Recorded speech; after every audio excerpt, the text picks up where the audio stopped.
సంవత్సరాల తర్వాత ప్రజల్లోకి వస్తాను, పాదయాత్ర చేస్తాను అంటున్న జగన్మోహన్ రెడ్డి దానిలో భాగంగానేనా ఈ మధ్యకాలంలో ఈ వరుస పెట్టి పరామర్శ యాత్రలు చేస్తున్న దానిలో భాగంగానే అనుకోవచ్చు అంటారా? ఈ పరామర్శ యాత్రలని మీరు ఎందుకు అనుకుంటున్నారు? ఏంటి పరామర్శ యాత్రలా? మరి రాత్రి పెళ్ళికి వెళ్ళాడు, మరి అది కూడా పరామర్శ యాత్రేనా? అట్టానే ఉంది మరి. పరామర్శ యాత్ర అనుకుంటారు ఇది మీరు అందరూ. అసలు రాత్రి పెళ్ళికి వెళ్ళాడు, పెళ్ళికి వెళ్ళిన అట్టానే ఉంది. ఇలా పేపర్లో రాశారు ఇది పరామర్శ యాత్ర లేకపోతే ఏమన్నా పెళ్ళికి వెళ్ళిన యాత్ర అని. పెళ్ళికి కూడా అట్టానే వెళ్తారా? పరామర్శ యాత్రకు తెలియదు, పెళ్ళికి తెలియదు, తద్దినానికి తెలియదు, చచ్చిపోయిందని తెలియదు, శవయాత్రకు తెలియదు. ఇవన్నీ ఒకే రకంగా ఉంటాయి. జగన్మోహన్ రెడ్డి రాత్రి చూశాం కదా, పెళ్ళికి వెళ్ళాడు మోజేష్ వాళ్ళ పెళ్ళి దానికి, మరి అదే అంతే ఉంది కదా యాత్ర. మంది మార్బలంతో 2 గంటల్లో ఈ దీంతో అసలు అంతా అంతే ఉంది కదా. జగన్మోహన్ రెడ్డి మనం అనకూడదు అది పరామర్శ యాత్రలని మీరు ఎందుకు అంటున్నారు? పాదయాత్రలు కూడా మీ భవిష్యత్తులో ఇట్లానే ఉంటాయి. మనం మేలుకోకపోతే కూటమి ప్రభుత్వం ఇట్లానే ఉంటాయి. పాదయాత్రలు కూడా ఇట్లానే ఉంటాయి. నాకు తెలిసి అయితే ఎంత దారుణంగా చేస్తున్నాడు, అంత దారుణంగా చేస్తున్నాడు జగన్మోహన్ రెడ్డి. ఏంటిది అసలు? ఏంది ఈ వ్యవస్థ? మనం ఏడున్నాము? మనం ప్రజాస్వామ్యంలో ఉన్నామా లేకపోతే ఏమన్నా ఈ దీంట్లో ఉన్నామా? పరామర్శ యాత్ర అంటారు ఇది మీరు. అసలు పరామర్శ యాత్ర అన్నది ఇది. అదేంటి అంబటి రాంబాబు గారి ఇంటికి వచ్చారు కదండి, పరామర్శ యాత్ర అంటారా? 6 గంటలు దీంతో ర్యాలీ చేసుకుంటూ వచ్చి విజయవాడ నుంచి 6 గంటలు పట్టింది. విజయవాడ నుంచి జన సందోహాన్ని వాళ్ళంటండి. జనసందోహం ఎందుకు? జనసందోహం ఎందుకు నీకు? పరామర్శ యాత్ర అంటే ఏంది? వెళ్ళి వాళ్ళ ఇంటికి వెళ్ళి పరామర్శ తప్పు జరిగిందో ఏది జరిగిందో అది చెప్పాలి. 11ంటికి బయలుదేరి మనిషి 5ంటికి వచ్చి ప్రెస్ మీట్ పెట్టి పరామర్శ యాత్ర అంటారు ఇది మీరు. అసలు అది పరామర్శ యాత్ర అనరు, అది రాజకీయ యాత్ర అంటారు. రాజకీయంలో అతను నిలదొక్కోవడానికి చేతన నేను కొత్త టెక్నిక్ అనుకుంటున్నా. టెక్నిక్ అంటే అదేం లేదు, అది ఒక వ్యవస్థలాగా పనిచేస్తుంది అతనికి. మరీ అంత దారుణమైన వ్యవస్థలో ఉన్నాము మనం. ఏమన్నా 6 గంటల జర్నీతో వచ్చి పరామర్శ యాత్ర చేస్తారా? అంటే జనం పబ్లిక్ అంతసేపు తిరగబడ్డారంట కూటమి ప్రభుత్వం. పబ్లిక్ అంతసేపు తిరగబడ్డారా? తిరగబడితే ఏది మరినా? తిరగబడింది మాది మొన్న. ఎందుకంటే 2 సంవత్సరాలు అంబటి రాంబాబు యొక్క నిజ స్వరూపం చూసి చూసి చూసి తిరగబడ్డారు. ఇది తిరగబడ్డారంటారు ఏంది మీరు? ఇదేం తిరగబడలా. ఇది ప్రచారానికి కాకుండా వ్యవస్థను పరామర్శించడానికి రావాలి, అంతేనా కాదా? వ్యక్తిని పరామర్శించడం రాలేదు, కుటుంబాన్ని పరామర్శించడం. అంత జనసందోహంలో 6 గంటలు ర్యాలీ చేసుకుంటా మరి వచ్చి ప్రెస్ మీట్లో లాస్ట్లో ట్విస్ట్ చూసావా? నువ్వు చూడలేదా? అడిగారుగా నెయ్యిది అన్నారుగా. దాని అర్థం ఏంటి మీకు అర్థమైందా? అంటే అతను పరామర్శ యాత్రకు రాలేదు, అతను రాజకీయం చేయడానికి వచ్చాడు. అది రాజకీయం అనుకున్నాడు అతను. భవిష్యత్తులో అతను సమాధి అతనే చేసుకుంటున్నాడు. ఎందువల్ల అంటారు? అసలు ముఖ్యంగా చూస్తే అసలు దాడుల సంస్కృతి ఏంటి? అసలు ఎలా చూడాలంటారు? దాడుల సంస్కృతి ఎవరు చేశారు? దాడులు మేమేం చేయలేదే. మేము వెళ్ళి అడిగాం క్షమాపణ చెప్పమని, చెప్పలేదు. అది దాడి అంటారేంది మీరు? జనంలో ఉన్న చెప్పాడు కదా, వాళ్ళే చెప్పారుగా. మర్చిపోయాను నేను, అది మర్చిపోయి చెప్పటం. వాళ్ళు డీజీపీ చెప్పాడు, సజ్జలు చెప్పాడు కదా, వాళ్ళ కోపాన్ని అంచుకోలేకపోయారని చెప్పారు. అంతేగా వాళ్ళు ఆ రోజు చెప్పింది, అంతేనా కదా? ఆ రోజు చెప్పింది అదే కదా. వాళ్ళ కోపాన్ని అంచుకోలేకపోయారు, వీళ్ళ కోపాన్ని అంచుకోలేకపోయారు. That's right. సజ్జల గారికి ఆ రోజు ఉన్న డీజీపీకి రాళ్ళు వేస్తే వాళ్ళ హక్కులు అన్నారు చూసావా? ఇది వాళ్ళ హక్కే. వాళ్ళ నాయకుడిని తిరిగితే వాళ్ళు రియాక్ట్ అయ్యారు, ఇది వాళ్ళ హక్కు. మనం ఆంధ్రప్రదేశ్లోనే ఉంది, వాళ్ళు ఉంది ఆంధ్రప్రదేశ్లోనేగా.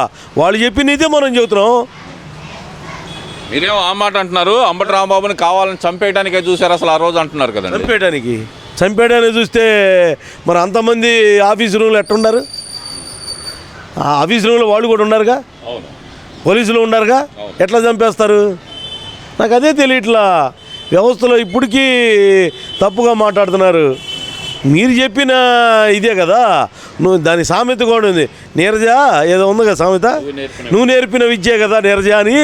నువ్వు నేర్పిన విద్యే కదా సజ్జలా, అదే పాటించారు. మేము కూడా చెప్పారు కదా, ఇది సహజం.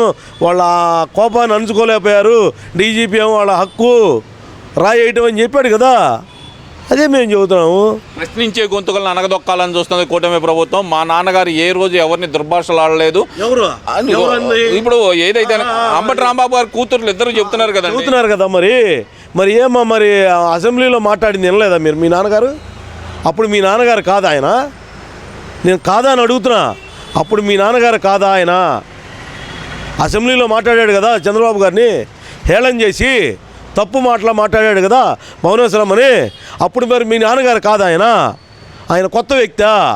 ఇప్పుడు వచ్చి మీ నాన్నగారు మేము కాపులవి కాపులను తిట్టినప్పుడు ఏమైందమ్మా మీ నాన్నగారు?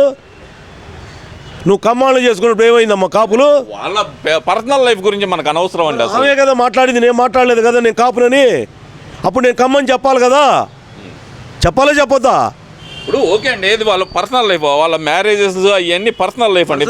ఇప్పుడు నేను కాపు అంటుంది కదా, పర్సనల్ లైఫ్ అంటే నేను కాపు అంటుంది కదా. మరి కాపు ఎట్ట వచ్చింది? ఇప్పుడు పర్సనల్ లైఫ్లో కాపు రాకూడదు కదా.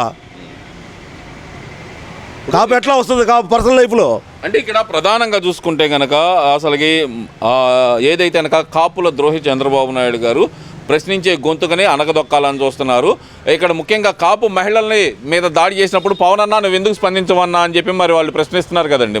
మరి పవన్ అన్న మరి అన్నప్పుడు మరి మీరు ఎందుకు స్పందించలేదు? ఈ కాపులే ఎందుకు స్పందించలేదు? 3 పెళ్ళాలు అన్నారు కదా, మరి అప్పుడు ఎందుకు స్పందించలేదు ఈ కాపులు? అప్పుడు ముద్రగడ ఎందుకు లేఖ రాయలేదు? నిన్న చెప్పింది కదా కూతురు ఎక్సవేదిగా, ఏం చెప్పింది? నానా చూడు నెయ్యి ఇది కలిసింది, మరి నీకు జగన్మోహన్ రెడ్డి ఎప్పుడు సపోర్ట్ చేశాడో నాకు అర్థం కావట్లేదు, నువ్వు తప్పు చేస్తున్నావు అని కూతురే చెప్పింది ముద్రగడ గారికి. మరి ఇప్పటికైనా ఆయన తెలుసుకోవాలి. మరి ఆ రోజు ఎందుకు లేఖ రాయలేదు? పవన్ కళ్యాణ్ తిట్టినప్పుడు మరి ఇదే ముద్రగడ చెప్పండి, ఇదే ముద్రగడ ఆ రోజు ఎందుకు రాయలేదు కాపు లేక? మరి ఆ పవన్ కళ్యాణ్ తిట్టినప్పుడు ఆ రోజు కాపులు గుర్తు రాలేదు మీకు అందరికీ? పవన్ కళ్యాణ్ అంటే ఇక్కడ ఈ విషయంలో అసలు కులాల ఫీలింగ్ తీసుకురావడానికి గల ప్రధాన కారణం ఏంటంటే వాళ్ళు కులాలతోటే రెచ్చగొట్టాలని చూస్తున్నారు. అర్థమైపోవట్లేదే నీకు? జోగి రమేష్ నాడు బీసీఎన్కి రెచ్చగొడుతున్నారు, ఇక్కడ అంబటి రాంబాబుని కాపుని రెచ్చగొడుతున్నారు. అంబటి రాంబాబు చెప్పాడు కదా, ప్రతిదీ వాళ్ళు కులాలతో రెచ్చగొట్టాలని చూస్తున్నారు. ఇప్పుడైనా సరే జనం కూటమి ప్రభుత్వం యొక్క నిబద్ధత నిజాయితీని గుర్తుపెట్టుకొని పాలన మేము 100% చేయగలుగుతున్నాము. దీనికి పవన్ కళ్యాణ్ గారు సదా సేవతోటి అందరం కలిసి ఉండాలని చెప్పాడు. అలానే మేము కూడా కలిసి ఉంటాము. ఇంకొక 15 సంవత్సరాలు పక్కాగా చెబుతున్నా పవన్ కళ్యాణ్ గారు చెప్పినట్టు 3 తరాలు అంటే 5-15 సంవత్సరాలు, తరాలంటే నేను దూరం పోయింది అనుకో, అది 3 పాలనలో 15 సంవత్సరాలు పక్కాగా చెబుతున్నా పవన్ కళ్యాణ్ గారు నీతి నిజాయితీ నిబద్ధతతోటి ఇదే మాట మీ నాయకులందరికీ చెప్పారు, కూటమి ప్రభుత్వానికి కూడా చెప్పారు. మేము దానికి తల ఉంచి సహకరిస్తాం. సరే, ఇదంతా ఒకైతే అయితే కనుక అసలు అంబటి రాంబాబు గారి ఇంటి మీద దాడి జరిగిన సమయంలో మీరు స్పాట్లో అక్కడే ఉన్నారు. ఏం జరిగింది? ఇప్పుడు ముఖ్యంగా చూస్తే కనుక అసలు ఎప్పుడు రాజకీయాల్లో కనపడని గల్లా రామచంద్రరావు గారు కూడా ఆ రోజు రావటం, ఆ రోజు చంపేయడానికి చూశారని చెప్పి జగన్మోహన్ రెడ్డి గారు చెప్పటం. ఆ రోజు మేము గల్లా రామచంద్రరావు గారు మేము లోపలికి వెళ్ళాలని ఎవరు కలగలలా, నిలబడి క్షమాపణ చెప్పమంటే అడిగాం. వాళ్ళు లోపల నుంచి మాకు కర్రలు చూపించారు. అర్థమైందా? ఏంది చెప్పే క్షమాపణ అని అడిగారు. అప్పుడు మాకు కోపం వచ్చింది. చెప్పారు కదా ప్రజాస్వామ్యంలో మాకు కూడా కోపం ఉంటుందని, చెప్పింది సజ్జలే కదా, ఆ కోపాన్ని వ్యక్తపరిచాం. మేమేమి మంది మార్బలంతో మేమేమి కత్తులు కటాలతో వెళ్ళలేదే, చీపురులతో వచ్చింది మా నాయకురాలకు అండగా వచ్చాడు వాళ్ళు. ఆయన తప్పేముంది దాంట్లో? అంటే చంపేయడానికే వచ్చేసారంట కదండి. చంపేయడానికి మేము కత్తులు తీసుకెళ్ళేది ఏమన్నా? అరే వాళ్ళు అదే కదా కత్తులు కర్రలు రాడ్లు తీసుకొని వచ్చి టీడీపీ గుండాలు దాడి చేసి చీపురులు తప్పితే కత్తులు రాడ్లు తీసుకెళ్ళాల. కావాలంటే వీడియోలో చూసుకోండి. ఆ కార్ల అద్దాలు బాగా కొట్టేది కూడా మీ ఇంటి దగ్గర ఉన్నాయే మేము తీసుకున్నాం. మీరే మమ్మల్ని రెచ్చగొట్టారు. ప్రెస్ మీట్లో నువ్వు చెప్పింది ఏంది? నా కుక్క కూడా భయపడదంటే 4 ప్రెస్ మీట్లో మరి అరే క్షమాపణ చెప్పాడంట కదా. ఏం క్షమాపణ చెప్పాడు? నాకు తెలియగలుగుతున్నా. ఎక్కడ చెప్పాడు? జగన్మోహన్ రెడ్డి కూడా నేను ఈ క్వశ్చన్ అడిగాడు. అమ్మటన్నా నువ్వు నాకు మీకు క్షమాపణ చెప్పాడు అన్నాడు. ఎక్కడ చెప్పాడు? నాకు తెలియగలుగుతున్నా. చెప్పండి అయ్యా. కుక్క కూడా భయపడదన్నాడు కదా, మరి అది చెప్పలేదేం జగన్మోహన్ రెడ్డి? ఓవరాల్గా ఏమంటారు అసలు ఈ యాత్రల గురించి ఏమంటారు మరి మీరు? చెబుతున్నాను కదా బ్రదరు, వాళ్ళంతటికి వాళ్ళు ఇలానే ఉంటాయి వాళ్ళ యాత్రలో. రాత్రి పెళ్ళి చూసాం, దారుణంగా అంతమంది జనంతో పెళ్ళికి వెళ్తే అన్న పెళ్లి చేసుకునే పెళ్లి కొడుకు పెళ్లి కూతురు ఉంటారా? అంత జనమా? ఎట్లానే ఉంటాయి వైసీపీ పరామర్శలు అంటే రాత్రి పెళ్ళి చూసాం, ఇవాళ జోగి చూడబోతున్నాం, మొన్న అమ్మటం చూసాం. పరామర్శలు అంటే వెళ్ళి వ్యక్తిని పలకరించి రావటం ఉండాలి.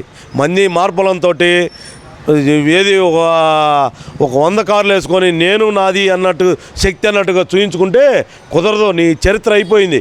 కూటమి ప్రభుత్వం తొక్కా తొండం తీయబోతుంది. జగన్మోహన్ రెడ్డిది కాదు, అందరిది.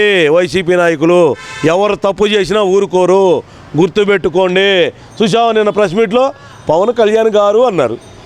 గౌరవం పెరిగింది, మాకు పెరిగింది. కూటమి ప్రభుత్వానికి పవన్ కళ్యాణ్ గారు అన్నాడు జగన్మోహన్ రెడ్డి. ఇప్పటికైనా నిబద్ధతతోటి ప్రవర్తిస్తండి. మీకు అక్కుంటుంది మాట్లాడండి, దానికి మేము సమాధానం చెబుతాం. అంతేగాని ప్రతిచర్య అనేది ఉంటే ఇంకా ప్రతిచర్య ఉంటుందని మా నాయకురాలు చెప్పింది.